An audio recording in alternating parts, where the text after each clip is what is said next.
সেও তো বাংলাদেশের নাগরিক, ঠিক আছে না? আপনাদেরকেও বলে গেলাম, যদি হয় আশেপাশে, আমার জানা মতে হয় না, আপনাদের জানা, আমার জানা মতে হয়তো এলাকায় হয় না।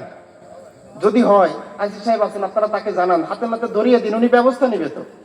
আপনি কেন ভাঙবেন ভাই? এগুলি করার দরকার নাই, এগুলি ইসলাম আমাদেরকে শিক্ষা দেয় নাই, ঠিক আছে না? পরবর্তীতে যদি কখনো আসি, আবার যদি আসার সুযোগ হয়, যদিও আজকে দিয়ে কিন্তু আমি চতুর্থ দিন আসছি আপনাদের এখানে, মারহাবা বলেন না? মারহাবা বলেন না? আমি কি এসেছি? কে এনেছে আমাকে? কে এনেছে?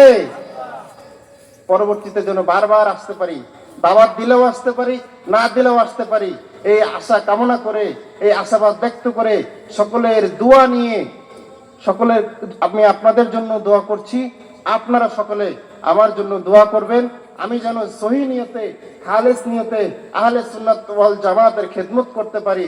আমাদের সবাইকে আল্লাহ রাব্বুল আলামিন জীবনের শেষ নিঃশ্বাস থাকা পর্যন্ত রাসূলুল্লাহর সত্য তরিকার পথে দায়েম এবং কায়েম রাখুন।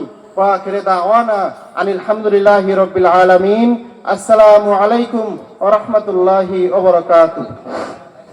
নারায়ে তাকবীর, নারায়ে রিসালাত। ধন্যবাদ জনাব হযরত মাওলানা মুফতি মেজবাউর রহমান যশোরী সাহেবকে। খুব গুরুত্বপূর্ণ আলোচনা করেছেন।